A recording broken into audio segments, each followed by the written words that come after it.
Don't know me, I've already had a couple Guinnesses.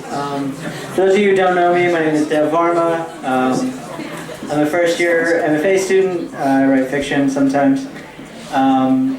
We've got a great lineup for you for MFA Reading 2.0. I got 3 great fiction writers for you. So without further ado, I'd like to introduce Ali. He's going to introduce Mari.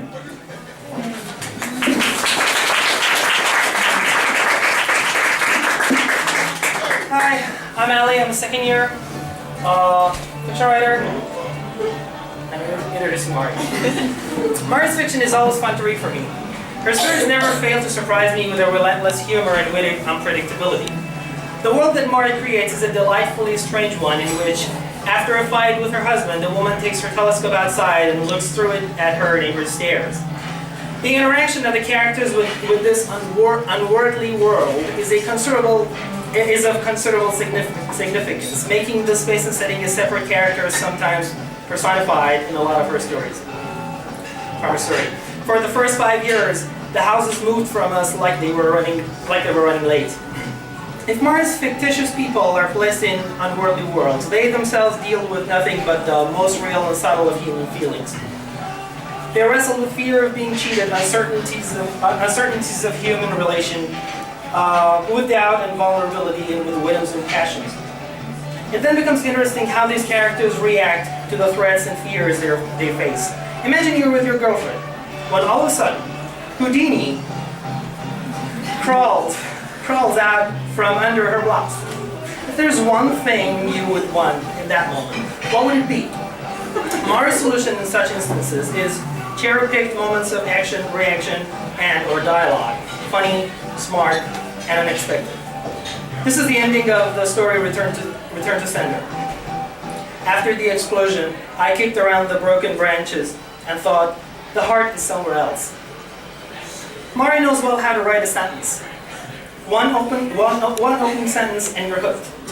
Her sentences are simple and elegant, like a small group of penguins in white tuxedos, shaking hands and saying to one another, "How do you do?"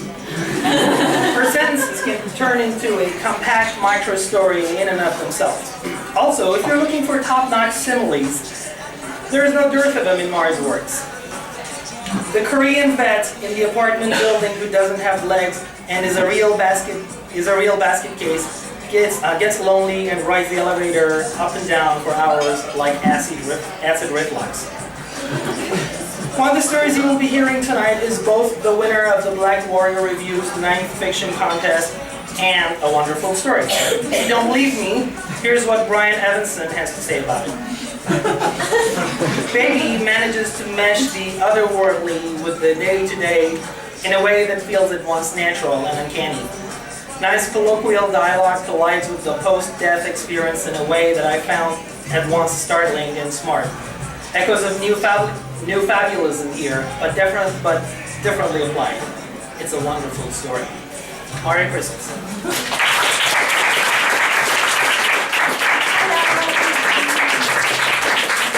Is my audible?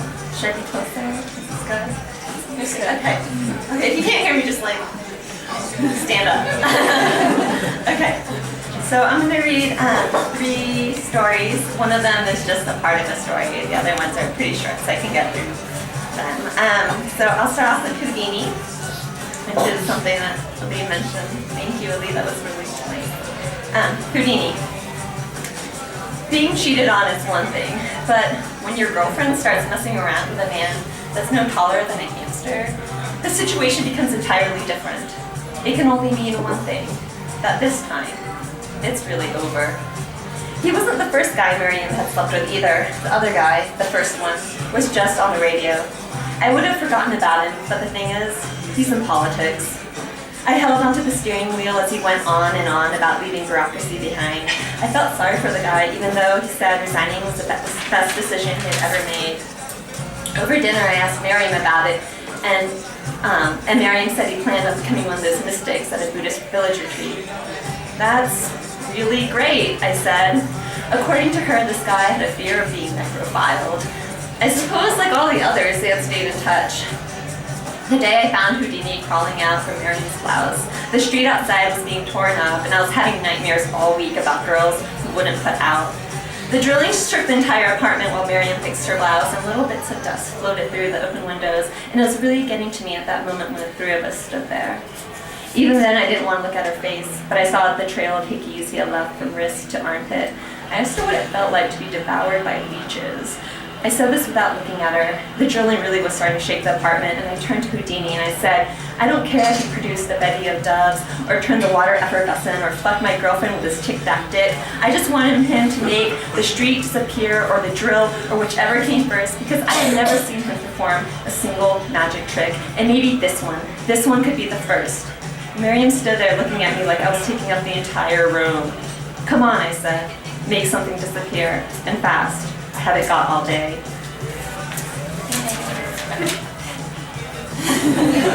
I'm really nervous. Okay, here we go. Maybe I'll read Baby next, since that one's slower. So I'm only going to read part of this. And it's about a woman who is dead, and she's in the afterworld, or the afterlife, with someone else's baby. I didn't agree to do this. Let's try this again. Let's take it from the street corner. No, let's take it from the top, without all the negativity. You could say I didn't agree to do this, but okay, here I am, and out over there, I point, is Tanner's fat baby nephew.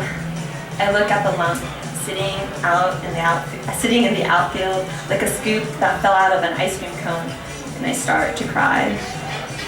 Yes, it's not even really an outfield either, just a large plot of weeds and clovers and all these tiny blue flowers spreading across like red mold, and this baby sitting out there in the middle of it, this baby in the middle of a dying, flattened field, sitting and eating gnats like snowflakes, and the whole scene's making me depressed. And I'm wishing for a different reason, a different season, a ride home, something. This isn't the afterlife I was expecting. I've been feeling so bummed out about the whole situation for a while now, sitting under this billboard watching him. Being dead is a thing to consider, and if that's not enough to break you, I'm sitting here wondering if there's like some kind of postpartum depression that happens to people who wind up in heaven with a baby that's not even theirs. I'd like to meet the support group for that, I tell the billboard. And while you're at it, the other thing I've been going back and forth about sitting under this goddamn billboard is not that I'm in the mood to start blaming a baby, but you know what? What the hell, I am. Because who really got us here in the first place? Let me tell you, it wasn't me. Let me make that clear. No one came and asked me if I want to be this baby's plus one. Here I am, setting the record straight. Soon I will go out into the outfield and pick them up. I'm not sure how seriously they take their babies out here. The whole billboard is filled with children, so if that's not a hint, I don't know. I don't know how far you get around here, starting off on the wrong foot. Had enough lessons today. When I pick him up, he's completely dazed, like he's been stoned the whole time. And does this baby actually notice any difference between this place and the world we were both just kicked out of? Is there really a difference between these two places, or is it just the difference between riding in a bumpy stroller one moment and being planted in this dying baseball field with this billboard of two-dimensional children the next? Maybe the initial shock is just starting to wear off, but I have to admit, I'm already starting to feel a little more than responsible for this dead thing. More responsible than I did when I pushed the stroller out of the way when I was still alive, which, as it turns out, is the last thing I remember before showing up on this baseball field like a card being flipped over. I guess it's safe to say we both know how that turned out. Now everything's settled and we've made it back to the shade. I put the baby down under the billboard and imagine the whole scene with Tanner's sister here instead. I wonder if that's what it all comes down to, her and her wet nail polish and me and my untied shoelaces and the stroller in between the two of us. Weenie, me and my girl. Some of us are not so lucky. The baby is gumming my shoelaces. He looks at me like, so this is called a baseball field? It's a learning curve. Does he think us related? I tell the baby not to get any funny ideas. The only thing we've got to go on is this billboard. I point to the children. The baby smiles, and I'm not going to let this get to my head, but I figure he's happy to see me. I admit I expected a different place. I think we all do, maybe with the exception of this baby, but I'm starting to get the feeling that despite those happy faces on the billboard, somewhere I must have drawn a short straw. I stopped asking myself, are you really all that surprised she's dead? Even though when I think about it under these circumstances, I sort of am. I guess that comes with the territory, though I'm not sure how the company of this lousy dead baby will ever make up for it. I pick him up and start walking away from the baseball field, thinking about how tomorrow will be Sunday and how on Sundays I usually go with Tanner and sign his old man out at Bogey's home for the afternoon. And how the last time we took the old man out, he started taking his clothes off in a grocery store. He told me he felt like watching a movie. He looked so sad sitting there when we found him, like he tried to take his clothes off but somehow missed a turn through an armhole and got lost. And when we came back, there he was, pantless with both arms inside his shirt, like one of those football tackling dummies swinging wildly. Tanner just stood there holding a block of cheese, taking with some of the situation like a cheap calculator. I held onto his other hand. The baby and I have made it into town, if you can believe it. And in these last few days, I've learned a couple things about this place's real estate. One is that the neighborhoods are really street by street. Go down a block and there will be broken plastic furniture on the curb, a bowling ball on the ground. Then turn the next corner and you'll find a 6-foot concrete gate with a 3-car garage and these tiki torches sticking out like birthday candles. The second thing is that Nina Simone is always on the radio. I can accept the second thing. The baby and I are staying with this brother and sister pair. They live across the street from a gas station and this falafel shop owned by an old Egyptian man that doesn't ask any questions and trades vouchers for batteries. Every day, a couple of bored, shot-up cops sit outside the falafel shop, drink coffee, and play cards. I let them smile at the baby. It must be tough for him. There aren't a lot of other babies around. In any case, the baby and I have a place for now. The boy's name is Rob, and the girl calls herself Candy. I'm not sure if it's short for Candace. I don't think I'm going to ask. Candy's the first kid I've seen here. She's about 8 years old. We sit around all day watching girls vacuum their cars and listen to Nina Simone warbling. When Cinnamon comes on, sometimes Candy says she just can't take it anymore and goes out and whacks the chain link fence between their house and their neighbors with a baseball bat. We watch. You should leave, was the first thing Rob had said to me. I was sweaty and tired from lugging that baby around on my hip all afternoon, and that is what he said, that I should get a car and go. He couldn't recommend a direction, pointed both ways, and recommended a Dodge. I thought about getting a Dodge, he said, biting down on his lip, getting it and just leaving. Candy and Rob have been living in their house for a few years now. He says she never really got over the accident. Each Wednesday, our vouchers come in the mail. The vouchers are shiny and cheap, printed on the same quality paper you'd expect you're just one step away from winning $1 million announcement to be printed on. Candy and Rob get significantly less, but I receive a pretty decent amount on account of trying to be a babysitter. Rob wants to set some aside for a bigger place, one with a functioning fireplace and a paved driveway, but Candy's convinced even if their parents show up in, say, 20 years, they'll still not want to see her. She wants a puppy. I'm doing my very best to watch out for this baby. Here you don't have to worry if it's sleeping on its stomach or what it's been putting into its mouth. When the baby pumps its legs at me, I get the feeling that we've avoided another major emotional setback and that we've been placed together for a reason, just like Candy and her brother. Rob is about my age. He's whiter than Tanner, but I appreciate his company, and soon he starts coming along with us to the park. Today, Rob and I watched Candy slap some kid around after he got her in dodgeball. And if that wasn't totally humiliating, as soon as everyone huddled around him like a campfire, she kneed him in the groin. The poor kid came down with a real bad case of the shit bugs and beat it right on the blacktop. It was all an act, since none of us can actually feel physical pain anymore. The kids around him stood there real quiet, and for a second you'd think they'd forgotten about the kid on the ground, was already dead. Then it hit them. You could almost see it when they realized that they could do that too, the fainting thing. Candy spearheaded it by getting limp first, and now there's a piece of gravel from the blacktop stuck in her forehead. That's about it. What I mean is she's still dead. It gets dark and the baby has crawled away to the edge of the park. We head home. When we get back, Candy goes inside and now she's back out with this hamster that's coming apart like a Mr. Potato Head. Probably a cat had gotten to it before it showed up here. This thing's intestines were coming out of its butt, and when she hands it to me, she tells me to hold it by its little armpits, shrieking, "Stop squeezing a dum-dum, that thing is like a tube of toothpaste." My work here is done. She could have gotten 2 hamsters with that kind of money, says Rob, ones that died from heart attacks or heat stroke, but she wanted this broken one. We are sitting inside the screened-in porch. Candy feeds Doritos to the hamster on top of the washing machine and pushes its intestines back inside using a Q-tip covered with Vaseline, while Rob and I pass the baby back and forth like a joint and watch their neighbor take trash off his AstroTurf. So that's baby almost out there. And oh, I have one more short. This is for Jamie because she wanted me to read some shorts. I have to find it.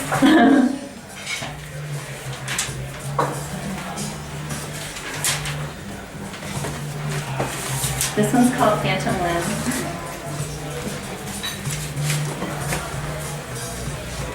He breaks up with me.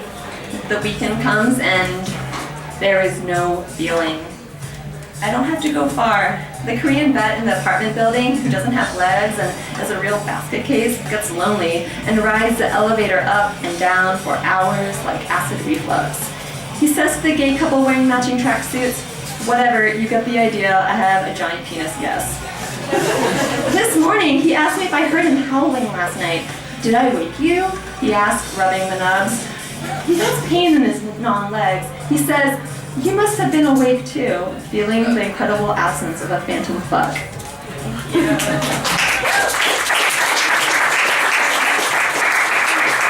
Christine.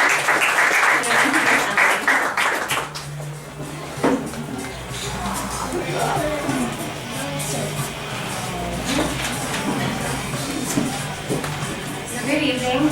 My name is Christine. I'm really glad you guys could all come out for the tour. Looks like we have a really big group, so I just ask that you stay together while we go through this museum. A little bit about my qualifications. I've personally known Emily Grecki for about a year.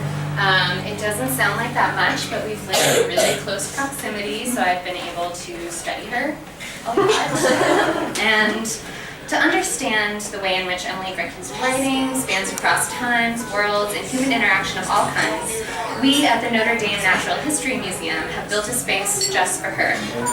It's really the largest Grecki collection in the entire United States, and once we receive a few recently purchased items, it will be the largest collection and display of Grecki in the world. So come back. Now if we're ready to move along, I'll kind of guide you through the space. So rather than find ourselves in the ocean life room or the mammal room, we are in the high-ceilinged and mysteriously lit and intriguing Emily Grecki wing. We are greeted, as you can clearly see, by tiny woolly mammoths frozen in their diorama. These itty-bitty mammoths in front of us are a Greckian metaphor, an image both cute and lonely. Beneath this display is a plaque commending Grecki for the way she writes, the way she conveys a place so succinctly and vividly that the reader can no more imagine themselves anywhere near their own reality. Emily Grecki is a curator of our hopes and fears and deeply terrifying yet very real sexual desires, and she interprets us just right. She creates dioramas that show us what we need to see. She's a damn fine storyteller and an amazing person. So says the plaque, of course. So moving toward the outer walls, where the dioramas are the most advanced kind, we see to our right a stone lion, an architectural moment that connects two worlds. If we look closely, one wears a red ribbon, and we understand the weakness of memory, the power of desire to move from one of Grecki's worlds to another, but the reluctance to move out of a Greckian landscape altogether. Next, to your left is a disfigured hand, a wound of great consequence, a wound that makes us cringe with anticipation. And finally, along the far end of the room, we see a man overcome with the tentacles of an octopus.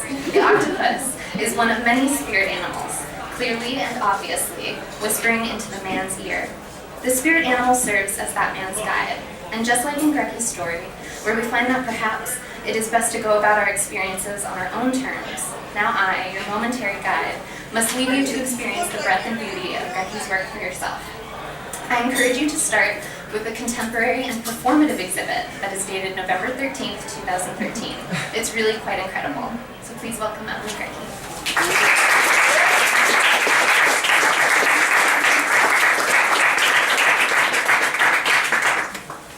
Does that sound okay? I'm going to read part of a story called Mass Hysteria. We were on the outs for a while after that. I'd go to the dark room when I knew she wouldn't be there, and she'd avoid me in the hallways. I remember that I was trying to think of how to apologize when I heard Lila Hirschman clacking her kitten heels down the hall, with tear after tear running down her cheeks like a consistent leak. At the time it was unconcerning, because a girl, in tears, in high school halls was not an unheard of phenomenon. I was especially used to ignoring tears at that point. But she was the first of 5 that day. Jackie, Dana, Missy, and Rachel were all found or seen crying around the school. This too probably would have been forgotten.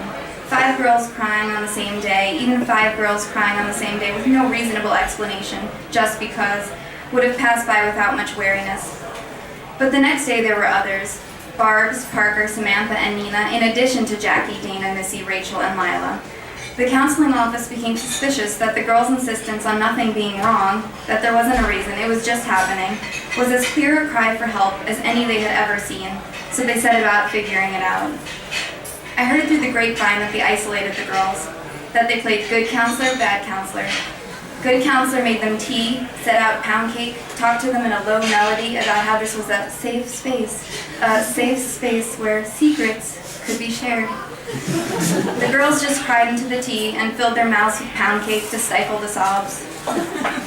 Bad counselor turned on the 80-watt desk lamp, looked at their transcripts and sighed, told them how all this could affect their performance in class, how drastically their grades could slump, how no college wants a crier.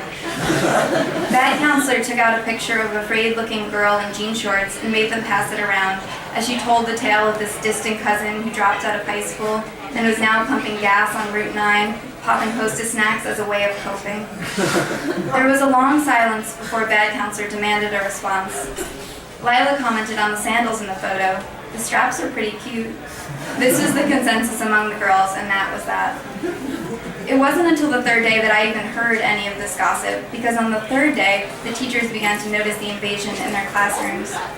In 2nd period, Miss Palmer was late and rushed right into detailing the checks and balances of the branches of government. I tried to pay attention, but nearly half of the students were quietly crying, and I couldn't stop turning around in my chair to count them, wondering if there was some big, tragic event that I had missed completely. When Miss Palmer finally found a spot to pause and look up, she reeled back at the sight of all the teary faces. Guys, it's just a quiz. In the front row, Farah let her face collapse into her hands.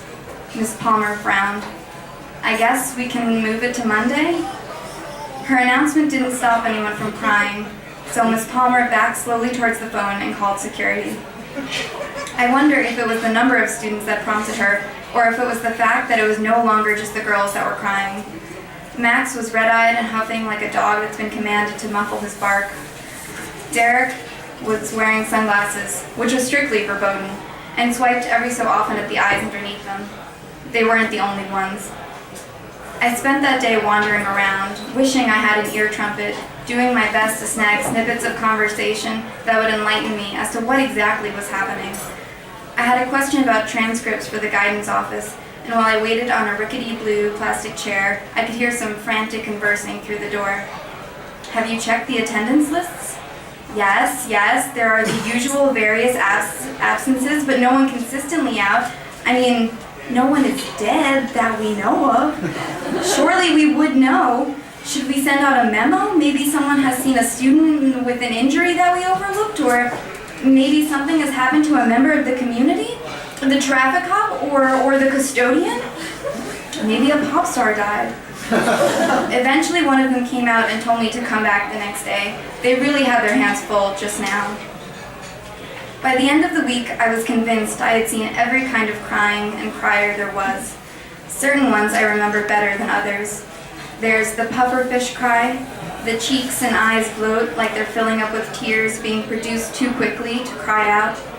The mime cry, no tears, no sobs, no sound at all, but the face freezes in the expression of a tragedy mask made of clay, one that someone ran deep thumbs into, pulling down the mouth edges and deepening the hollows around the eyes.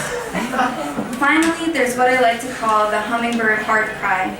The crier sobs at a rate too fast for human ears. You can try to parse out the individual whimpers, but the ear can't grasp it. It just sounds like one continuous wail in a waterfall of tears. As the days passed and more criers accumulated, I noticed something else. Faces do not weather tears well. They sap the students of moisture until their lips were chalky and cracked. Noses ran and skin was rubbed raw around the eyes. Their pores were clogged with salt. The crier that was a thing of beauty was a rare bird.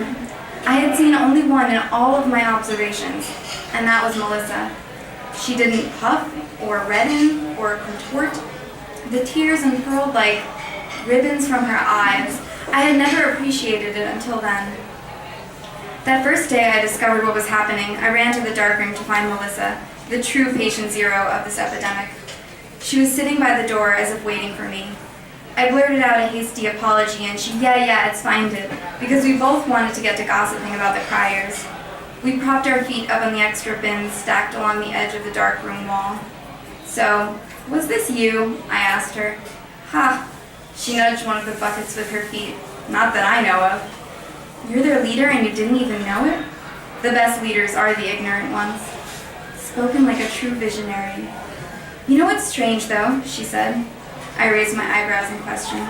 I haven't cried since the day before this all started. I was surprised. She had cried every single day I had known her, and now it was over. She shrugged. It just stopped. It was the end of an era. After a few days, when I was done gawking, I tried to ignore the criers, but it wasn't easy. When they became the majority at the school, they started to turn their watery eyes on those few left who weren't crying. Their tears took on a haughtiness. We are in tune with the grief of the world. We are privy to the current of sadness. I tried to stay out of the hallways as much as possible. One day, when I was trying to find a place to hide, I stuck my head into the third-floor conference room, the door of which was slightly propped open because of the heat of the lingering summer. The room was filled with teachers. I paused to listen. Out of the murmurs, I could only catch the phrase mass hysteria before, "Hey!" shouted Mr. Carbonari. I froze. He narrowed his eyes, and I felt like he was as suspicious as the criers, like he wanted to ask what right I had to be so dry. We stared at each other. His mustache twitched. But all he said was move along and push the door closed. I continued on as if everything were normal. I turned back to my photographs.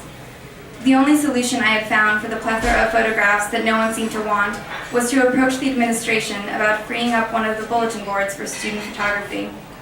They immediately approved, maybe because they wanted to set an example of productivity for the criers, or they wanted to get me out of their hair as soon as possible. They set me up on the west end of the second floor. I was piercing pushpins through the corners of a grainy image of curved window bars, being meticulous in placement to make sure that the top edge was straight. I had considered bringing in a level, but ultimately decided that this might be over the top. I tried to make a mental one, imagining the bubble shifting in my mind, but it just reminded me of tears, and the thought of them made me nervous. Sweet picture. Spud appeared behind me, looking over my right shoulder. Spud was the name I had given him without his knowledge. Melissa and I had emerged from the darkroom on an idle Tuesday, squinting and blinking like newborn pups, when she jabbed my shoulder and pointed at the well-built creature in dark jeans. "What a Spud," was what I heard her say, and I turned it over in my mind, thinking maybe she meant his tanned complexion, or perhaps the dimples that could be seen on his face were like those unexpected dips of the unreliable potato, the eyes that must be gouged out to become suitable. It tugged at some unexpected heartstrings to think of him this way, and I turned to Melissa to ask if that was what she had meant in her spur-of-the-moment evaluation. But when I saw her face, the eager cat leanness of her eyes, hungrily following the loping of his limbs, my brain corrected it for me. This was the first time he had spoken to me, and my belief is that it was because we were some of the only non-criers left at that point. I turned to him without changing my default expression, which I've been told is off-putting. Melissa once said it was like coming upon a cat in the dark.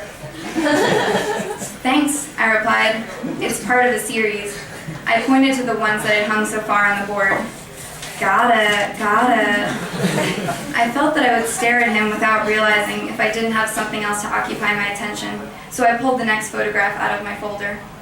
When I positioned it on the board, smoothing the yellow bulletin board paper behind it, he held the left corner so that I could pin the right one. "You're Lena's sister, right? Eh?" His fingers were shifting, letting the picture slide. I would have to redo this one after he had left. "Yes, that's right," I said, and it was as if a breeze of Lena came by and pulled back my shoulders so that my chest was thrust out that much further, as if to say that I was not without. I can't remember if we talked about anything else at the time. My next full memory of him involves us kissing in front of the deli by the bus stop. Whenever I would pull away to see if the bus was arriving, he would hook his fingers into my belt loops and ease me back. The heat of it, his laser focus on me, made me sure that this was some form of love. After that, we went around parading each other in front of the criers like show ponies. We puckered up constantly in the halls as if to say that sorrow was not the only emotion that could be put on display. Their tears around us made our encounters feel dramatic. We were embracing on the verge of disaster, our fateful love being lamented by a Greek chorus. Melissa would come break us up with an extended throat clearing and a rough shoulder shake if we were persistent. We had stopped hiding in the dark room. The three of us would march around the school and laugh loudly, our amusement feeling criminal.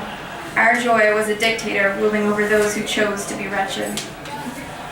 I had done research on the phrase mass hysteria, and I wanted to cheer up the criers by letting them know that it takes a strong mind to combat such a thing, and that really, this wasn't so bad a case.